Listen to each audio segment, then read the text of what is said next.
Welcome to Ned's Top 10, where we discuss my opinion of top 10 movies and other things that I like, where it doesn't really matter because it's my opinion and it's not yours. This week I thought it would be really appropriate to discuss Stephen King, since the remake of it is coming out, and honestly, Stephen King is a very, very good storyteller. He has some books which, are a little bit hit and miss, and he does have a lot of movies that are unfortunately a big hit or miss. But in a way, even within their hit or miss, feel of however you feel about Stephen King movies, they do have a staple that is almost magnetic. You almost can't stay away from Stephen King's movies just because they have this strange, old-timey ghost story or even old-timey sci-fi-y kind of sense to them. They just seem like really good, spooky, around the campfire ghost stories or horror stories or monster stories. With that in mind, here we are to go ahead and discuss my top 10 list of Stephen King movies. Number 10! Dark Tower. Now this movie just came out this year, and to be honest, I really liked it, but there were definitely a lot of glaring issues with it. One of the things I really loved about Dark Tower were the three main actors. They were excellent within this movie, which is such a shame because the story just wasn't really that good. And one of the other things that I really liked about the movie were all the Stephen King references that were thrown throughout the movie. I just loved picking out each reference that was made about Stephen King's story history. Number 9. The Langoliers. Now, some of you might not agree with me on this even being on my list, but honestly, it's a story that really draws you in. The story is very interesting, and it really just makes you really wonder what is this force that is behind everything that is going on, and they keep it intriguing enough for you to go ahead and follow along and to want to keep watching. The problem is the payoff, and if you've seen The Langoliers, you bloody well know what the payoff is and why it's bad. However, the actors are really good, and even though there is some hokey acting, even the hokey acting within itself is actually, pretty dang entertaining. Number 8. Rose Red. Rose Red is a really good haunted house story. One of the things I really love about this movie is the fact that the history of the house itself is very interesting, and why it's become haunted, why there are certain things that happen to the house, the way victims are killed, the fact that the house is basically the living entity of its previous owner. In some ways, there's actually a lot of elements which remind me of the kids' horror movie Monster House, and how the house tries to devour people, and in the end, the souls of those people wind up staying inside the house, almost like a purgatory. The acting in this one, I would have to say, it's very hit or miss. There are some really good performances, but at the same time, there's some really, really, really bad acting in this movie.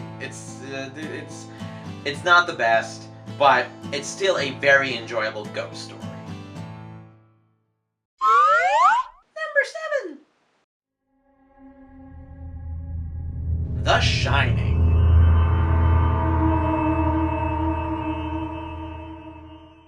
I'm sure some of you might not be happy that this is very low on my list, but to be honest, I think The Shining is very overrated. Now, don't get me wrong, The Shining is a horror film masterpiece. It is very, very good. The problem I have with it is that a lot of people tend to praise it over Stephen King's other, movie works. And, I mean, don't get me wrong, the other movies are definitely not as well made compared to The Shining. But the problem is, The Shining, it's almost like a painting. You love looking at it and interpreting it, and just seeing just how the whole thing comes together and how well it was made.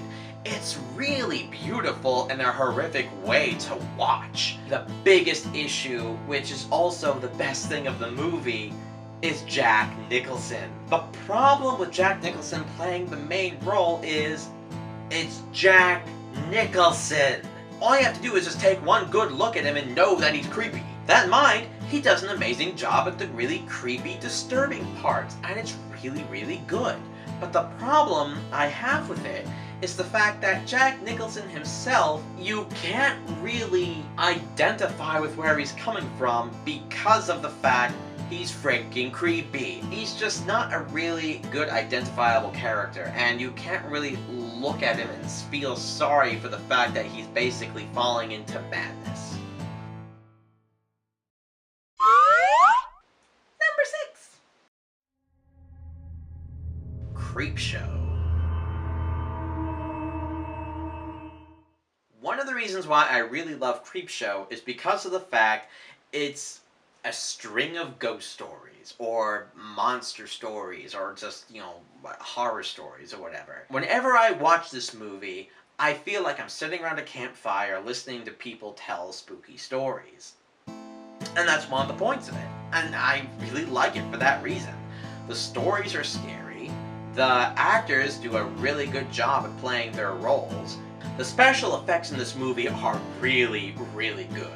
They're done by legendary special effects designer and artist Tom Savini, who has worked in God knows how many freaking movies at this point. This is a movie that I highly recommend that people watch around Halloween season. It just really starts to really put you in that mindset for spooky ghost stories to listen to around the month of October. Number 5. Misery. One of the reasons I really liked it was simply for the fact of its main actress.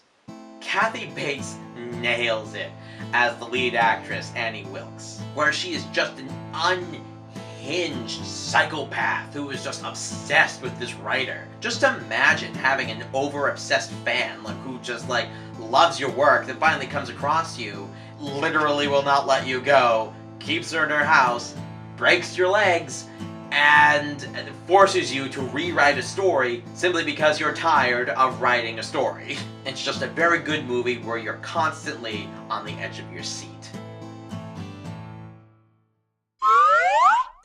Number 4. Pet Sematary.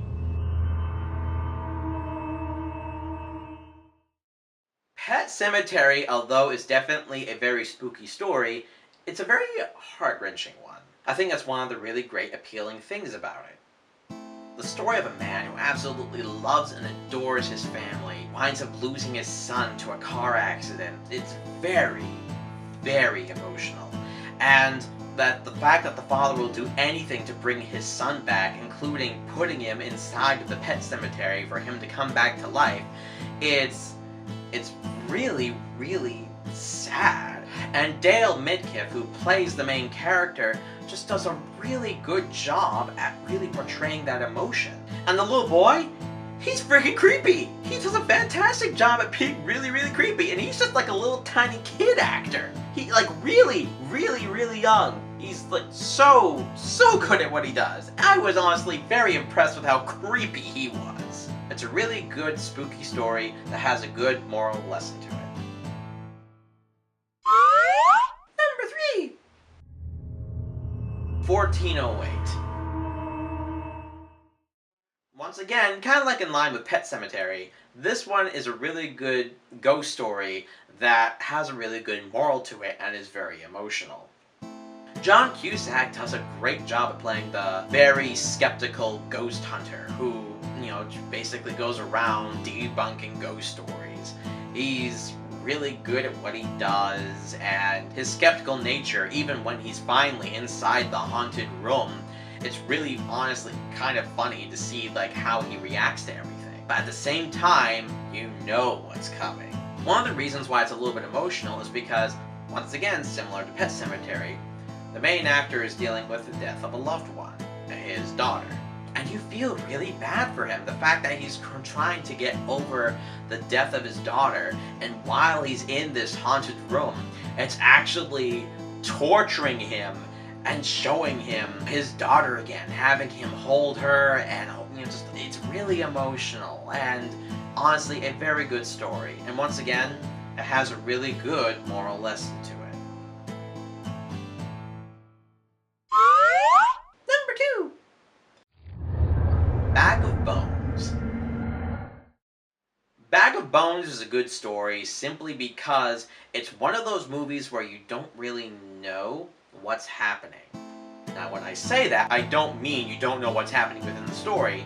I mean, you are kind of guessing throughout the entire movie whether or not certain characters are legitimately crazy, it's a ghost story, or whether or not, like, the main character himself is honestly kind of crazy. And honestly, it's a little bit of all of it, minus the main character being crazy. The main character is played by Pierce Brosnan, and he brings a certain sense of elegance to this movie, where his acting for a Stephen King movie, it's actually pretty dang good. You're constantly guessing the feel of the movie.